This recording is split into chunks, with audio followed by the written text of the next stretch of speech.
A brisa quente da madrugada de 30 de dezembro de 1976 entrava pelas janelas abertas da casa na Praia dos Ossos, em Armação dos Búzios, o paraíso tropical que havia seduzido hippies, artistas e membros da alta sociedade carioca nos anos 1970. Estava prestes a se tornar palco de um dos crimes mais discutidos da história do Brasil. Dentro daquela residência de frente para o mar, Ângela Diniz, aos 32 anos, jazia morta com 4 tiros na cabeça. O autor dos disparos, Raul Fernando do Amaral Street, conhecido como Doca Street, seu namorado, fugiu do local logo após o crime. Ângela Maria Diniz nasceu em Belo Horizonte em 1944, em uma família mineira tradicional e conservadora. Seu pai,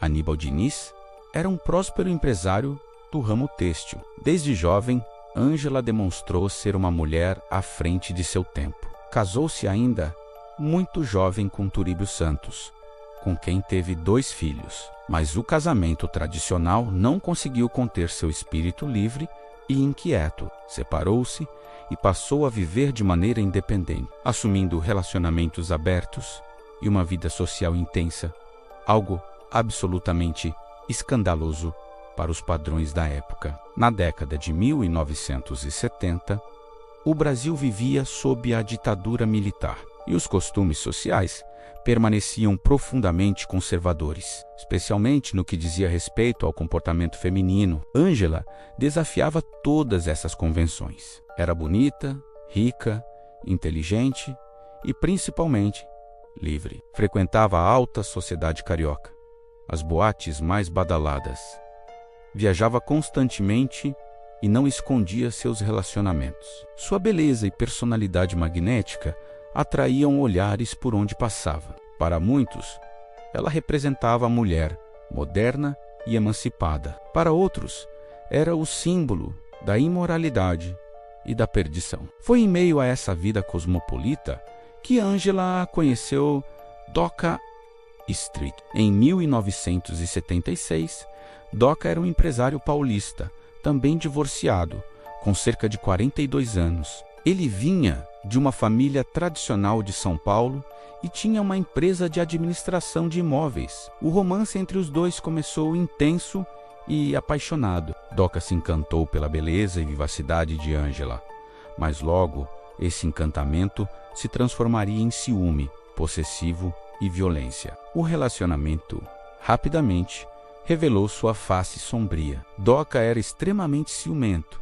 e não aceitava o comportamento liberal de Ângela. Ele queria amoldalar a imagem da esposa tradicional e submissa, algo completamente incompatível com a personalidade dela. Amigos próximos do casal relataram que as brigas eram frequentes e, em várias ocasiões, Doca agrediu Ângela fisicamente. Em certa ocasião, em uma festa, ele a agrediu na frente de várias pessoas. Ângela chegou a prestar queixa contra ele por agressão, mas depois retirou a denúncia e voltou para o relacionamento, um padrão trágico que se repetiria até o desfecho fatal. Apesar dos episódios de violência, Ângela não conseguia romper definitivamente com Doca. O ciclo de violência doméstica, hoje bem conhecido, já se manifestava claramente: agressão, arrependimento, promessas de mudança,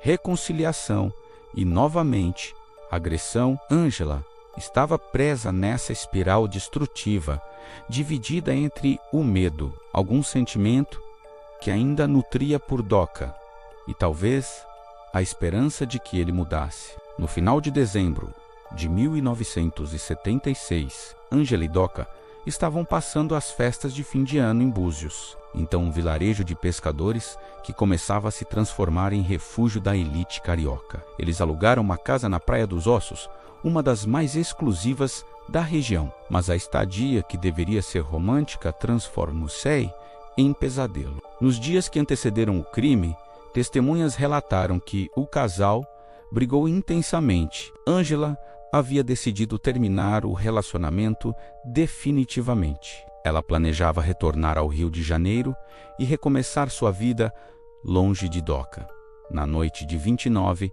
para 30 de dezembro. O casal teve mais uma discussão violenta. Segundo o próprio Doca admitiria depois, Ângela reafirmou sua decisão de terminar o relacionamento. Para Doca, isso era inaceitável. Seu machismo e senso de posse não permitiam que Ângela simplesmente o deixasse e seguisse sua vida. Se ele não podia tê-la, ninguém mais poderia. Nas primeiras horas da madrugada de 30 de dezembro, Doca Street pegou um revólver calibre 32 e disparou 4 vezes contra a cabeça de Ângela Diniz.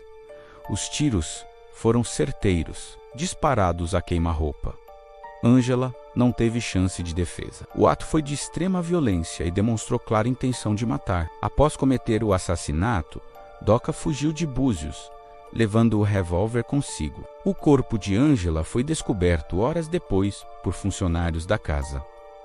A notícia do assassinato chocou o Brasil. Ângela era uma figura conhecida nos círculos sociais do Rio de Janeiro e de Belo Horizonte, e sua morte violenta ganhou as manchetes dos principais jornais do país. O caso rapidamente se transformou em muito mais do que apenas um crime passional, tornou-se um debate nacional sobre moralidade, comportamento feminino, violência doméstica e os limites do que a sociedade brasileira estava disposta a tolerar. Doca Street se entregou à polícia dias depois.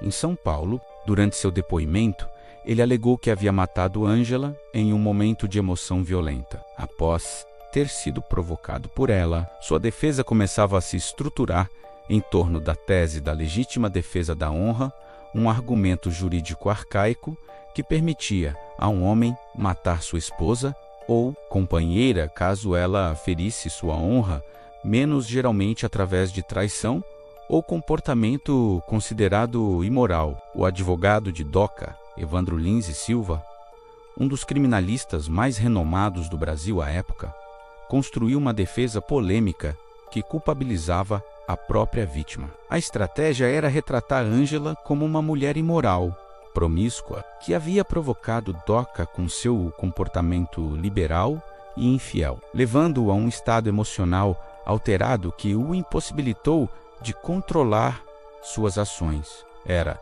essencialmente, transformar o assassino em vítima e a vítima em ré. O primeiro julgamento de Doca Street ocorreu em outubro de 1979, 3 anos após o crime, em Cabo Frio, região próxima a Búzios. A estratégia da defesa foi meticulosamente planejada para desconstruir a imagem de Ângela Diniz e transformá-la, aos olhos do júri popular, na verdadeira culpada pela própria morte. Evandro Lins e Silva, auxiliado por uma equipe de advogados experientes, conduziu um julgamento que chocaria o país e exporia as entranhas mais podres do machismo brasileiro. Durante os dias de julgamento, a defesa apresentou Ângela como uma mulher de vida desregrada, promíscua, que traía Doca constantemente e que o humilhava publicamente. Testemunhas foram arroladas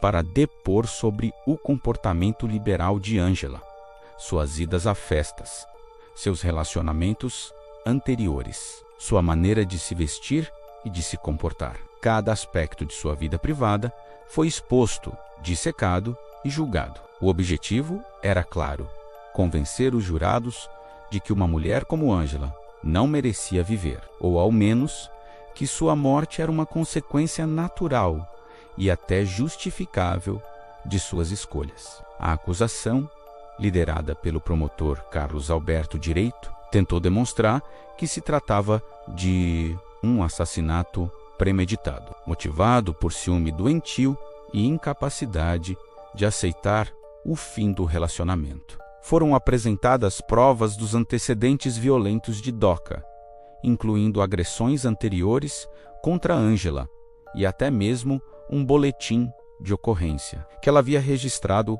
meses antes do crime. Foram ouvidas testemunhas que presenciaram episódios de violência e que alertaram Ângela sobre o perigo que corria ao lado daquele homem. Porém, nada disso pareceu importar diante da poderosa narrativa construída pela defesa. Evandro Lins e Silva, em um discurso emocionado que durou horas, pintou Doca como um homem apaixonado, desesperado, que havia sido levado ao limite por uma mulher cruel e insensível. Ele explorou cada estereótipo machista disponível: a mulher fatal, a destruidora de lares, a perdição dos homens de bem e, mais grave ainda, ele usou a tese da legítima defesa da honra, argumentando que Doca havia agido para proteger sua dignidade masculina ferida. Ângela Diniz foi a vítima ou algoz? Questionou a defesa retoricamente,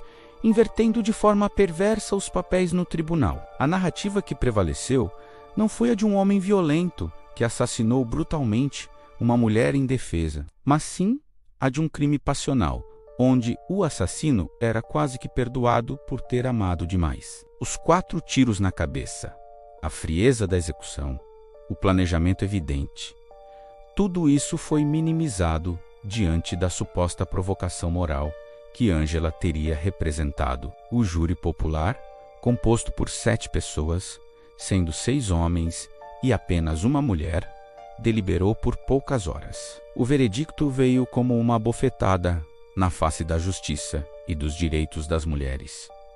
Doca Stretti foi condenado, mas apenas a 2 anos de prisão em regime semiaberto, por homicídio privilegiado, por violenta emoção. Na prática, ele cumpriria pena em liberdade, trabalhando durante o dia e recolhendo-se à noite. Era uma sentença irrisória para quem havia tirado uma vida de forma tão brutal. A indignação foi imediata e generalizada. Movimentos feministas, que começavam a ganhar força no Brasil, mesmo sob a ditadura militar, explodiram em protestos. A sentença era a prova viva de que a vida das mulheres valia menos, de que o machismo estava institucionalizado, não apenas na sociedade, mas também no sistema judiciário. Surgiram manifestações em várias cidades do país, com mulheres carregando cartazes que diziam "Quem ama não mata", slogan que se tornaria emblemático da luta contra a violência doméstica no Brasil. Rose Marie Muraro, uma das principais feministas brasileiras da época, liderou a campanha Quem Ama Não Mata, que exigia justiça para Ângela e para todas as mulheres vítimas de feminicídio. O caso Ângela Diniz tornou-se um marco, um divisor de águas na consciência nacional sobre violência contra a mulher. Pela primeira vez, mulheres saíram às ruas em massa para protestar contra a impunidade de assassinos que matavam em nome da honra e do amor. A pressão social e a mobilização feminista foram tão intensas que o Ministério Público recorreu da decisão. O caso foi a novo júri, marcado para novembro de 1981, também em Cabo Frio. Desta vez, o clima era completamente diferente. A sociedade estava mais atenta, a imprensa cobria cada detalhe do julgamento, e os movimentos de mulheres organizaram vigílias e protestos diários nas portas do tribunal. No segundo julgamento, a acusação veio mais preparada e agressiva. O promotor Gilda Mendes Taveira enfatizou a brutalidade do crime, os antecedentes violentos de Doca e a total ausência de qualquer provocação que justificasse o assassinato. Foram chamados especialistas para explicar a dinâmica da violência doméstica, o ciclo de agressões que Ângela havia sofrido e como ela era uma vítima clássica de relacionamento abusivo. A defesa tentou repetir a mesma estratégia de culpabilizar Ângela, mas desta vez encontrou mais resistência. A sociedade havia mudado, ainda que sutilmente, nesses 2 anos. O debate público sobre o caso havia educado muitas pessoas sobre a realidade da violência contra a mulher. Ainda assim, Evandro Lins e Silva fez novamente seu discurso inflamado, apelando para os valores tradicionais, para a honra masculina, para a imagem de Doca como vítima. Após dias de julgamento tenso, o júri se retirou para deliberar. Horas depois, retornaram com um novo veredicto. Doka Street foi condenado a 15 anos de prisão por homicídio qualificado. Foi uma vitória importante, ainda que parcial. A pena era mais adequada à gravidade do crime, mas Doka ainda se beneficiou de circunstâncias que minimizaram sua responsabilidade. Ainda assim, o resultado foi celebrado como uma conquista do movimento feminista e uma demonstração de que a mobilização social podia, sim, influenciar o sistema judiciário. Doka cumpriu cerca de 7 anos de prisão e foi libertado em 1987. Após sair da prisão, ele deu algumas entrevistas polêmicas, nas quais nunca demonstrou arrependimento genuíno. Pelo contrário, em alguns momentos, ainda tentou justificar seu ato, reafirmando a narrativa de que havia sido provocado. Ele faleceu em 1999, aos 65 anos, deixando para trás um legado de violência e impunidade que marcou uma geração. O caso Ângela Diniz transcendeu a esfera individual e tornou-se um símbolo da luta contra o feminicídio no Brasil. Ele expôs as raízes profundas do machismo na sociedade brasileira, a cultura de que mulheres devem se comportar de determinada maneira, sob pena de serem punidas, e o sistema judiciário, que frequentemente validava essa violência através de sentenças brandas e da aceitação de teses absurdas, como a legítima defesa da honra. A expressão "quem ama não mata" tornou-se um mantra do feminismo brasileiro e permanece atual décadas depois. O slogan resume de forma simples e poderosa a falácia do crime passional. Não há amor em violência, não há paixão em assassinato, não há justificativa para tirar a vida de alguém. Ângela foi morta, não porque Doka a amava demais, mas porque ele a via como propriedade, como objeto que deveria se submeter à sua vontade. Apenas em 1991, 15 anos após a morte de Ângela, o Tribunal de Justiça do Rio Grande do Sul proferiu uma decisão histórica rejeitando definitivamente a tese de legítima defesa da honra em crimes contra mulheres. E somente em 2006, 30 anos depois do assassinato de Ângela Diniz, foi sancionada a Lei Maria da Penha, que criminaliza e estabelece mecanismos de proteção específicos para casos de violência doméstica e familiar contra a mulher. O legado de Ângela Diniz é trágico, mas também transformador. Sua morte expôs feridas sociais profundas e ajudou a iniciar um processo longo e ainda inconcluso de mudança cultural. Ela foi assassinada por ousar ser livre, por recusar submissão, por viver segundo suas próprias regras, em uma sociedade que não tolerava autonomia feminina. E sua memória permanece viva, não apenas como vítima, mas como símbolo de resistência e da luta por uma sociedade onde mulheres possam viver livres do medo, da violência e do controle masculino.